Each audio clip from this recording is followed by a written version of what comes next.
하나님께서 주시는 말씀은 구약성경 사무엘하 18장 9절에서 18절까지의 말씀입니다.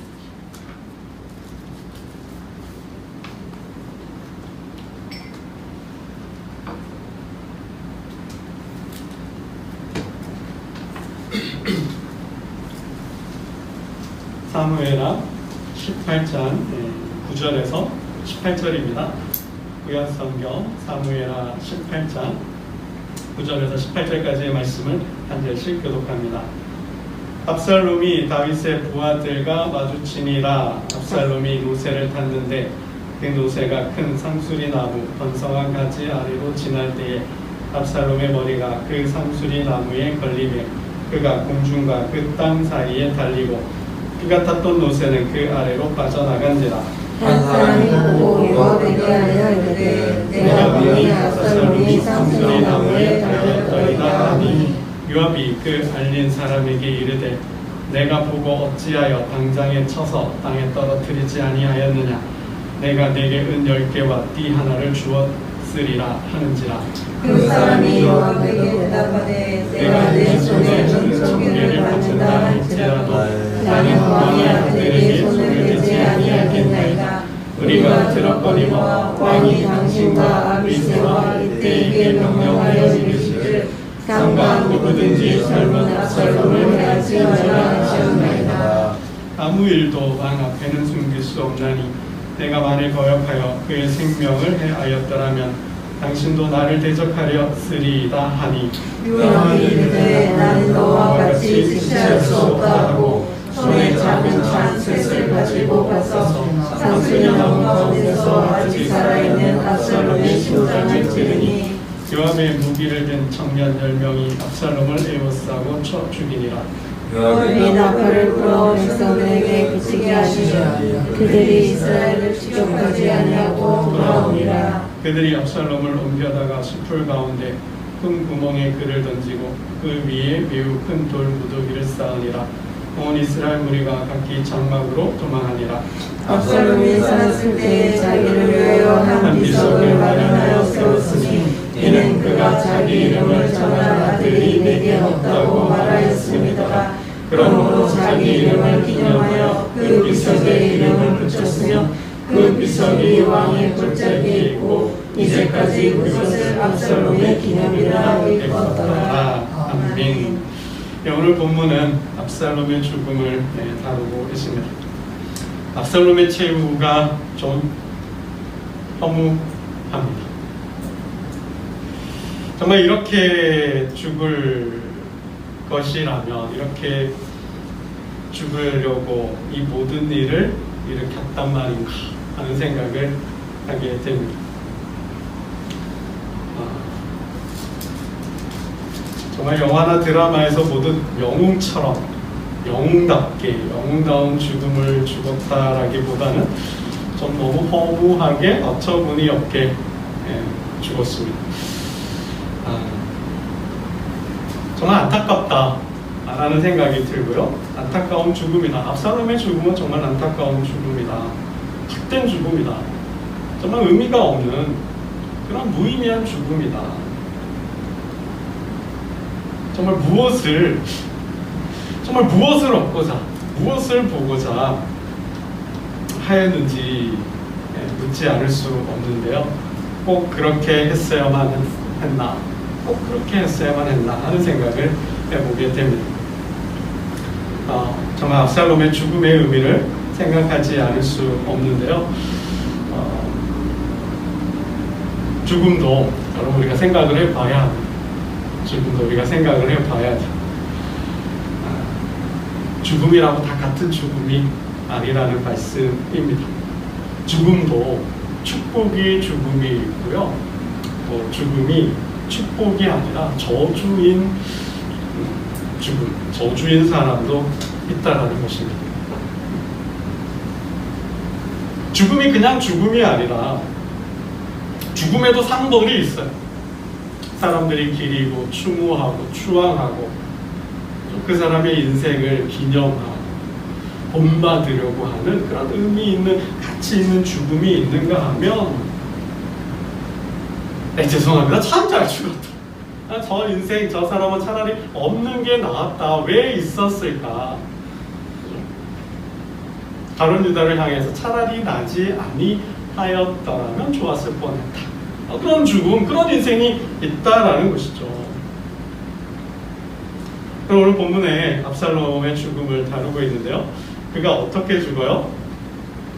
참 한 그 인생의 기세와 그 역량으로 봤을 때는 그 끝이 너무 용두사미 같은, 그죠? 뭔가 한가닥 할 것 같은 정말 영웅의 기세를 보여줬다가 끝에는 정말 뭐 하루 강아지처럼 그냥 아무 의미 없이 헛되게 이렇게 쓰러져 갔습니다. 그의 죽음, 결국 이제 요압의 손에 죽게 되는데, 우리 9절, 10절을 한번 보겠습니다. 9절과 10절입니다. 9절과 10절. 9절과 10절 한꺼번에 보겠습니다. 시작. 압살롬이 다윗의 부하들과 마주치니라. 압살롬이 노새를 탔는데 그 노새가 큰 상수리 나무 건성한 가지 아래로 지날 때에 압살롬의 머리가 그 상수리 나무에 걸리매 그가 궁중과 끄땅 사이에 달리고 그가 탔던 노새는 그 아래로 빠져나간지라. 한 사람이 보고 요압에게 알려 이르되 내가 보니 압살롬이 상수리 나무에 달렸더이다 하니. 그렇죠. 그러니까 다윗의 부하들과 마주쳤어요. 이게 앞에 맥락과 이렇게 상황에서 보면 패해가지고 전쟁을 패해서 도망가는 모습인 것 같아요. 8절을 제가 한번 보겠습니다. 바로 위에 8절을 보면 그 땅에서 사면으로 퍼져 싸웠으므로 그날의 수풀에서 죽은 자가 칼에 죽은 자보다 많았더라. 그러니까 이제 전면전이죠. 다윗이 이제 요단강을 건넜고 그리고 전열을 준비해서 요압과 아비새와 이때 군대를 세 부대로 나누어서 출격하게 했죠. 전열을 정비하고 전면전을 준비를 한 거죠. 이미 다윗은 사태 파악을 다 했어요. 그래서 압살롬의 전략도 알고 있는 거죠. 어떻게 나올지를. 그러니까 그리고 이제 1절부터 8절이 전면전을 펼친 거 아니죠. 펼쳤는데 8절을 보면 이게 이제 7절과 8절들을 보면 7절을 볼까요? 우리 7절 6절과 7절을 한번 보겠습니다. 6절과 7절입니다. 시작. 이에 백성이 이스라엘을 치러 들로 나가서 에브라임 수풀에서 싸우더니 거기서 이스라엘 백성이 다윗의 부하들에게 패하매 그날 그곳에서 전사자가 많아 2만 명에 이르렀고. 그렇죠. 이게 8절을 보면 수풀에서 싸웠다 그랬는데 다윗의 군대는 뭐 산전수전 공주전을 다 겪었죠. 들에서 싸워보고 산에서 싸워보고 뭐 별의 별 싸움들을, 그러니까 전쟁의 노하우가, 전쟁 경험이 굉장히 많은 거예요. 그에 비해서 압살롬의 군대는 전투력, 이렇게 전쟁 경험이 이렇게 많지 않았던 것 같습니다. 그러니까 주석을 보면 압살롬의 군사들이 익숙하지 않은 험한 지형에서 목숨을 잃게 되었다. 그러니까 이제 작전에 다윗의 작전에 말려든 것이 아닌가 이렇게 생각해 보게 되는데 아무튼 패했어요. 전면전 하면 안 된다 그랬잖아요. 기습 작전 해야 된다. 아히도벨의 말처럼 지금 다윗은 놀라서 경황이 없고 도망 중에 있으니 이때 나에게 군사 1만 2천을 주면 내가 가서 모든 군사를 쫓아버리고 다윗만 죽이겠습니다. 이게 맞는 거죠. 근데 정말 하나님의 그의 눈을 가려서 어리석게 해서 후세의 전략, 다윗의 전략에 말려들게 됐는데요. 결국 이렇게 패해서 전쟁에 패해가지고 도망가는 길에 어떻게요? 나무에 걸려서 여러분 압살롬의 외모, 성경이 표현하고 있는 압살롬의 외모에 대해서 기억하시나요? 굉장히 용모가 준수했고 잘생겼다 그랬고, 그죠? 머리가 어떻게요? 굉장히 숱이 많았다 그랬어요. 그죠? 숱이 많아서 양털 깎듯이 깎았더니 무게가 얼마나 됐다, 굉장히 무거웠다 표현을 하고 있는데, 이게 이제 노새를 타고 도망가는 길에 가지에 걸린 거죠. 뭐가요? 머리가 걸려서, 머리가 이게 상수리 나무에 걸려서 태롱대롱 매달려 있는 거. 참 아이러니해요. 그죠? 아이러니해요. 뭐 그냥 이건 여담으로 들으시면 아이들 동화에 보면 그 사람이 자랑하는 거, 그죠? 그 사람이 그 자랑하는 그것 때문에 망하는 그런 이야기들, 우화들도 있는데, 압살롬이 좀 그러한 모습입니다. 이제 나무에 대롱대롱 매달려 있는데 요압의 부하가 이제 보고를 한 것이고, 요압이 그 압살롬을 찾아가서 결국 압살롬을 제거하는 이야기인데요. 14절 말씀을 보겠습니다. 압살롬의 최후에 대한 말씀입니다. 14절 함께 봅니다. 시작. 요압이 이르되 나는 너와 같이 지체할 수 없다 하고 손에 작은 잠셋을 가지고 가서 상수리 나무 가운데서 아직 살아있는 압살롬의 심장을 찌르니. 그랬죠. 심장을 요압이 창으로 압살롬의 심장을 찔러서 죽였습니다. 그리고는 구덩이에 던져놓고 돌로 묻었다, 돌로 쌌다 라고 하고 있습니다. 이 압살롬의 죽음 우리는 어떻게 보아야 할까요? 정말 이 압살롬의 죽음을 우리는 어떻게 보아야 할까? 욕망이 부른 참사다, 이렇게 정의할 수 있습니다. 압살롬의 죽음은 헛된 죽음이죠. 무의미한 죽음이에요. 왜요? 욕망이 부른 참사다라는 거죠. 잘못된, 왜곡된, 삐뚤어진 그 욕망이 부른, 가져온 죽음이다. 아무 의미 없는 죽음이라는 거죠. 여러분, 욕망에는 두 가지 욕망이 있어요. 두 가지 욕망이 있어요. 욕망이 없을 수는 없죠. 모든 사람에겐 욕망이 있어요. 욕망이 없는 사람이 무욕, 그죠? 무욕을 추구한다. 그러니까 욕망, 그 부정하고 부인하고 욕망하지 않으려고 하는 이제 그런 수도적 모습도 있지만, 욕망 자체를 부인할 수 없다라는 거죠. 모든 사람은 욕망을 가지고 있어요. 나는 욕망한다, 보로 존재한다. 그러니까 인간이 존재하는 것 중에 토대가 이 욕망이에요. 근데 이 욕망이 두 가지 욕망으로 나눠볼 수 있습니다. 사망에 이르게 하는 욕망이 있고, 구원에 이르게 하는 욕망이 있다라는 거죠. 욕망도 그 욕망을 잘 쓰면, 그 욕망을 선한 데 쓰면 선을 이루는 거예요. 정의를 이루는 거예요. 그 욕망으로 인하여서 하나님의 영광을, 하나님의 나라를 세울 수 있는 거죠. 그에 비해서 세속적 욕망이죠. 육체적 욕망, 사망에 이르게 하는 욕망은 세상적 욕망이라는 거예요. 자기의 욕망을 이루려고 하는 것이죠. 여러분, 사도 바울이 고린도에 보내는 편지에 보면 근심에 두 가지 근심이 있다고 했어요. 구원에 이르게 하는 근심이 있고, 구원에 이르게 하는 근심이 있고, 사망에 이르게 하는 근심이 있다고 했어요. 사람이 근심해요, 그죠? 근데 이 근심의 내용이 질이 다르다라는 거죠. 어떤 사람은 정말 내가 어떻게 하면 하나님의 영광을 드러낼까? 내가 어떻게 하면 하나님 나라를 세울까? 내가 어떻게 하면 하나님께 복을 받을까? 내가 어떻게 하면 더 하나님과 깊은 영적인 교제를 나눌까? 내가 어떻게 하면 하나님 주신 이 사명을 감당할까? 하나님과 그 나라의 의를 위해서 걱정하고 염려해요. 이건 뭐예요? 구원에 이르게 하는 하나님의 뜻대로 하는 근심이죠. 하나님과 그의 나라를 위한 근심이에요. 이건 구원에 이르게 하죠. 반면에 세상 근심은 어떻게 해요? 무엇을 먹을까, 마실까, 입을까. 가장 저차원적인 삶이라는 거죠. 여러분, 욕구 단계 이론을 말한 메슬로라는 사람이 있어요. 인간은 기본적으로 5단계 욕구 단계로 거친데요. 가장 밑바닥에 뭘까요? 생리적 욕구, 먹고 마시고 싸고 하는 그런 생리적 욕구. 생물적인 욕구예요. 본능적 욕구인 거죠. 그리고 두 번째 단계는 안정을 추구해. 안전에 대한 욕구가 있대요. 편안해야 되잖아요. 모든 위험과 위기 상황으로부터 편안한, 안전한, 안락한 삶을 추구하는 거죠. 왜 우리가 부자가 되려고 하고 힘을 얻고자 하고 많은 지위도, 좋은 학교, 좋은 직장, 좋은 아내, 남편, 이런 걸 얻으려고 그래? 안전이죠. 안전에 대한 욕구가 있다라는 거예요. 그 다음에 뭘까요? 사랑, 애정 욕구가 있어요. 사랑받고 싶어요. 사랑하고 싶어요. 그러니까 청년들을 보면 어떻게 해요?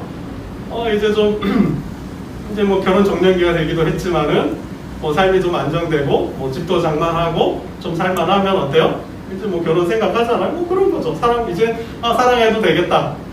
경제력을 본다. 어젠가 그젠가 신문 보니까 결혼의 조차 조건 경제력. 남자는 집이 있어야 되고 여자는 남자의 어떤 경제력을 보고 뭐 나를 먹여 살릴 수 있냐, 가정을 꾸려갈 수 있느냐.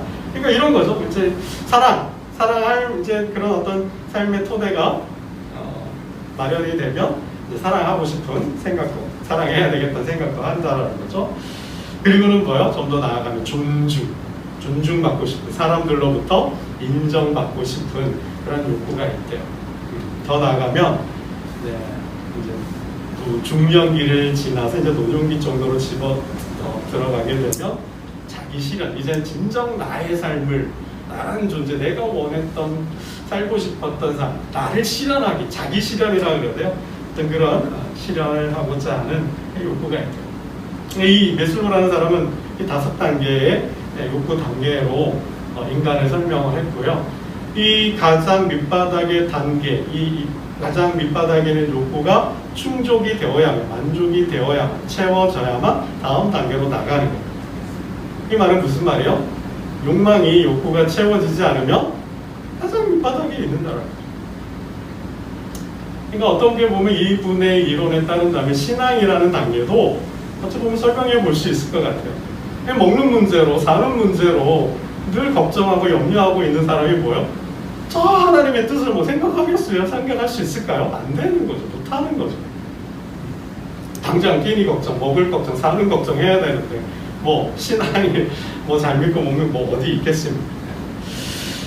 네, 그렇습니다. 그러니까 사람이 욕망이 없을 수는 없는데 그 욕망이 질이 뭐냐라는 거죠. 내용이 뭐냐라는 거죠. 하나님을 욕망한다면 하나님은 그 욕망을 사용하실 것이고 그 욕망이 하나님과 그의 나라를 위한 욕망이 아니라면 망할 수 있다는 거죠. 무엇을 욕망하느냐가 중요하다는 겁니다. 압살롬이 무엇을 욕망했어요? 하나님과 그의 나라가 아니잖아요. 하나님을 욕망하지 않았잖아요. 하나님의 나라를 욕망하지 않았잖아요. 무엇을 욕망했어요? 자기를 위한 욕망이었던 거죠. 이 18절 말씀이 잘 보여요. 자기를 위하여 기념비를 세웠다. 그죠? 자기중심적인 삶을 살고 있음을 보여주고 있다는 거죠. 우리 18절 말씀을 한번 볼까요?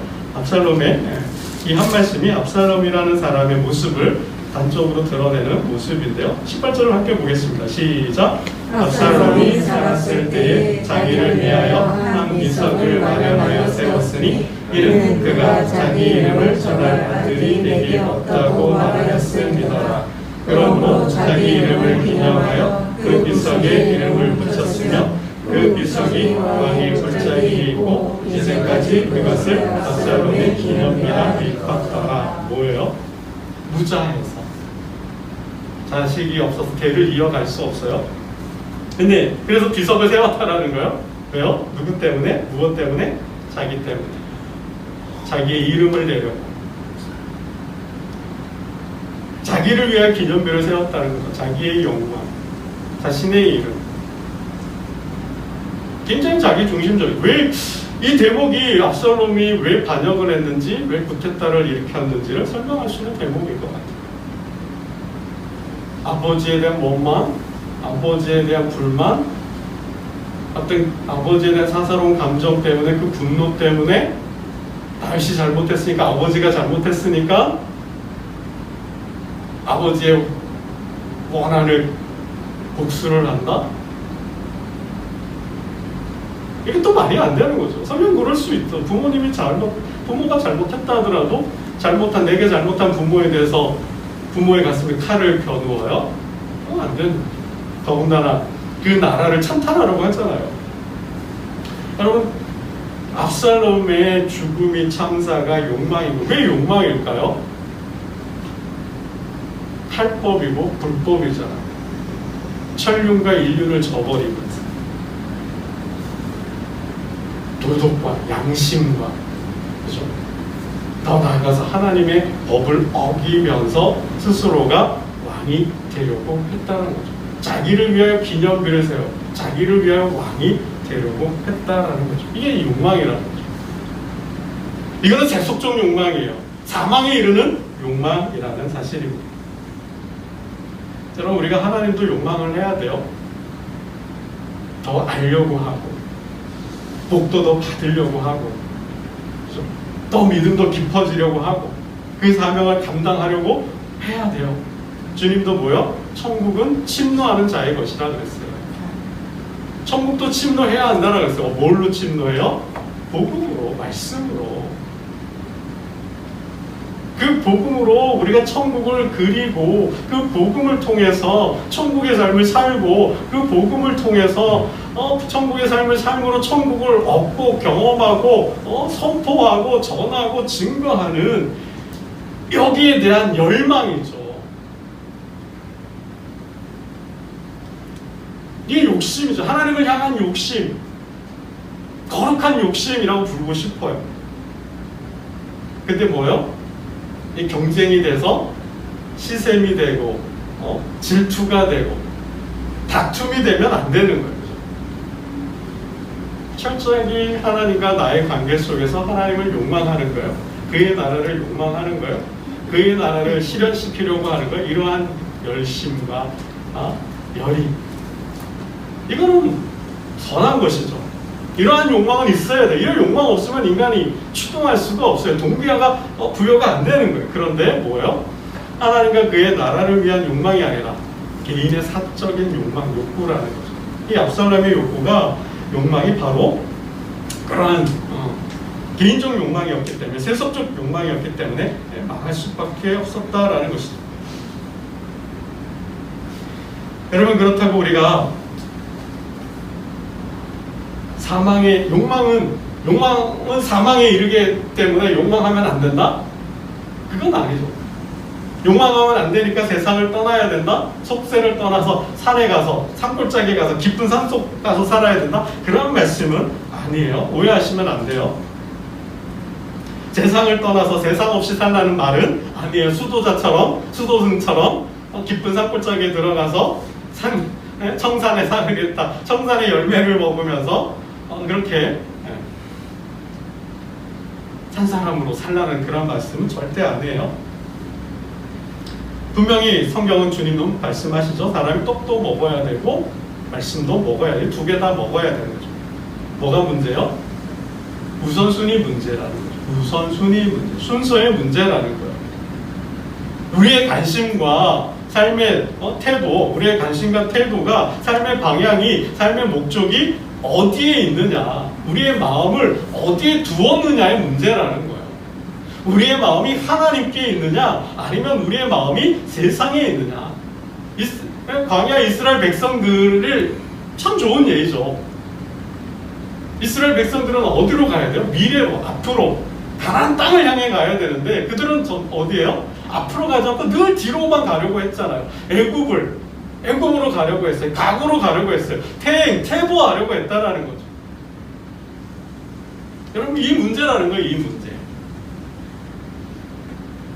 우리의 삶의 태도와 관심과 방향이, 목적이 어디에 있냐? 하나님께 있으면 된다는 거예요. 하나님을 욕망한다는 것은 바로 그거예요. 우리의 삶의 방향이 하나님께로 향하여 있는 거죠. 세상이 아니라 세상을 등지고 하나님께로 향하고 있어야 한다는 거죠.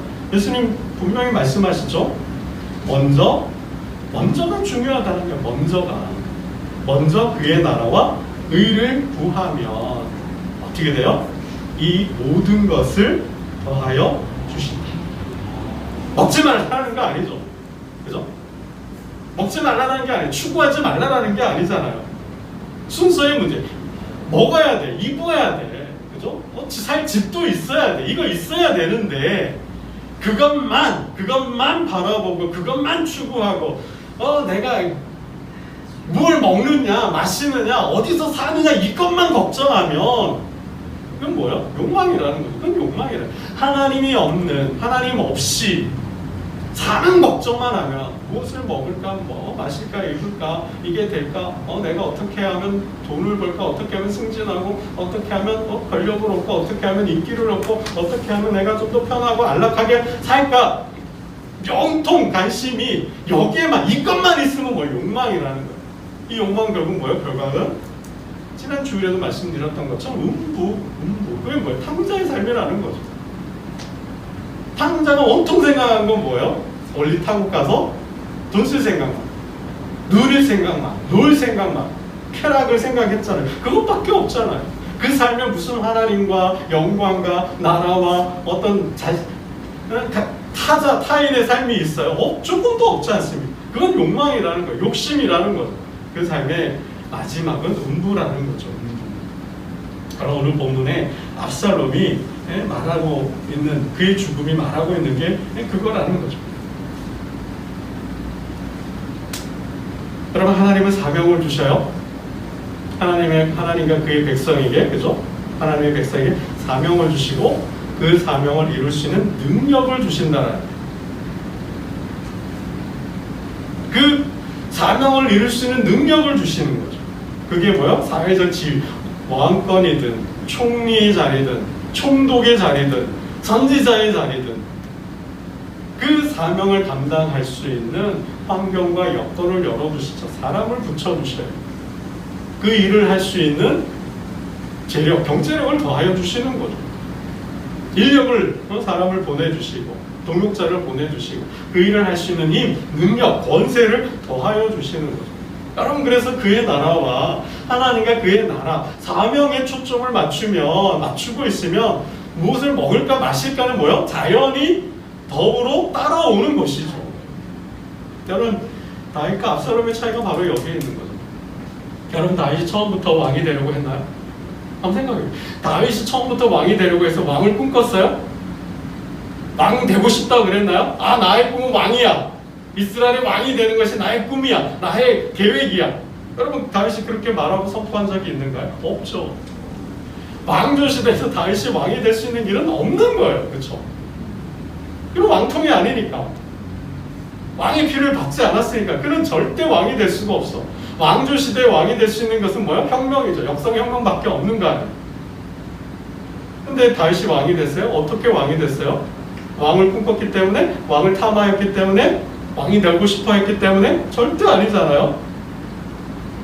아버지 심부름으로 형들을 면회를 갔고 전장에 갔는데 골리앗을 만났고 그가 하나님과 하나님의 군대를 모욕하기에 이스라엘 군대가 수모를 겪고 있기에 보다 못해서 사울 왕을 찾아가서 내가 싸우겠습니다.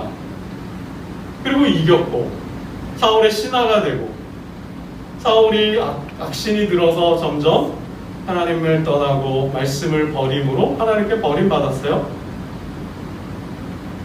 그리고는 뭐예요? 다윗이 하나님이 사울을 패하고 다윗을 왕으로 세우시죠.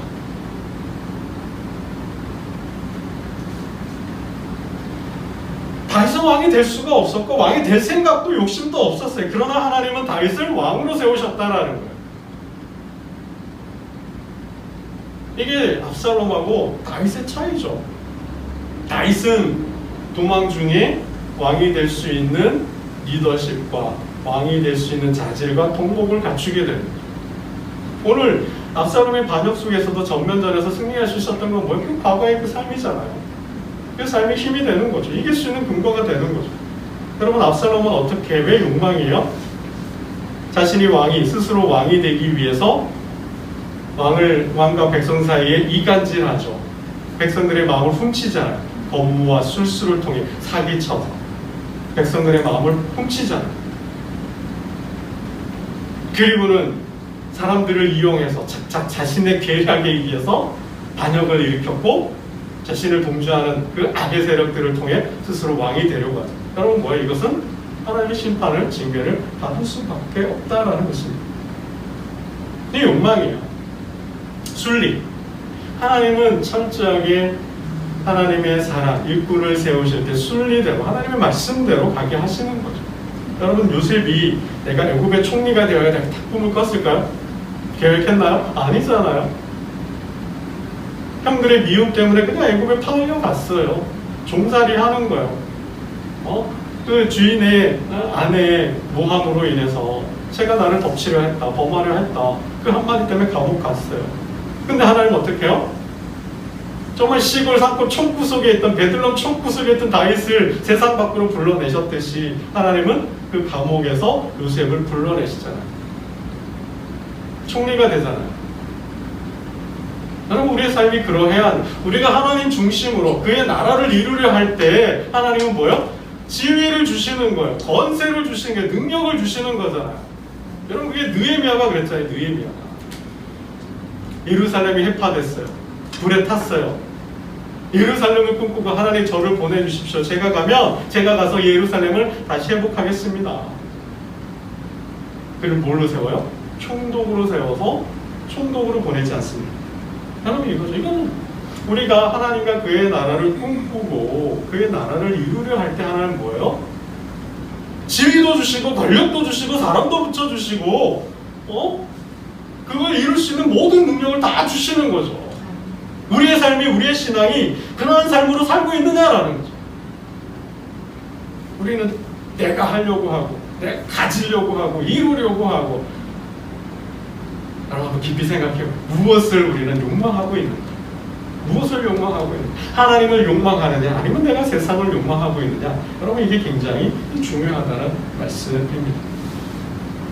여러분, 말씀을 맺겠습니다. 왜 압살롬의 죽음이 아무 의미 없는 헛된 그런 참사인가? 여러분, 예수님의 죽음과 비교할 때 예수님 죽으실 때 뭐라 그러셨어요? 하늘의 밀이 땅에 떨어져 죽으며 많은 열매를 맺는다 그랬어요. 자신의 미를 역했죠. 내 죽음은 결코 헛된 죽음이 아니고 아무런 의미 없는 죽음이 아니라 내가 죽음으로 뭐요? 영원히 사는 거죠. 하나님 나라가 임하는 거죠. 하나님의 영광이 드러나는 거죠. 그로 인하여서 죽은 자가 살아나는 거죠. 영원히. 예수의 죽음으로 우리가 살아났잖아요. 여러분, 압살롬의 죽음으로 뭘 얻었나요? 무엇이 살아났나요? 하나님의 영광이 드러나나요? 아니라는 거죠. 여러분, 우리는 마지막 죽음도 생각을 해야 한다는 거예요. 하나님이 기억하고 역사가 기억하고 우리의 자손과 후손이 기억하는 그러한 인생으로 남을 것인지, 아니면 그 누구도 기억하지 않는 버림받은 하나님께 저주받은 죽음으로 죽을 것인지, 우리는 깊이 생각해 보아야 합니다. 기도드리겠습니다. 하나님 아버지, 압살롬의 죽음을 보며 우리의 인생을, 우리의 삶을 돌아보았습니다. 죽음이라고 다 같은 죽음이 아니고 똑같지 않음을 말씀해 주셨습니다. 하나님이 기뻐하고 영광스럽게 생각하는 축복, 그 죽음이 있는가 하면 하나님의 진노 가운데 저주받은 죽음이 있음을 말씀해 주셨습니다. 하나님 아버지, 우리의 삶이 살아온 우리의 그 모든 삶이 결단코 아무런 의미 없는 헛된 삶이, 인생이 죽음이 아니라 생명을 살리고 하나님 나라가 임하고 하나님의 영광을 드러내는 인생, 그러한 죽음,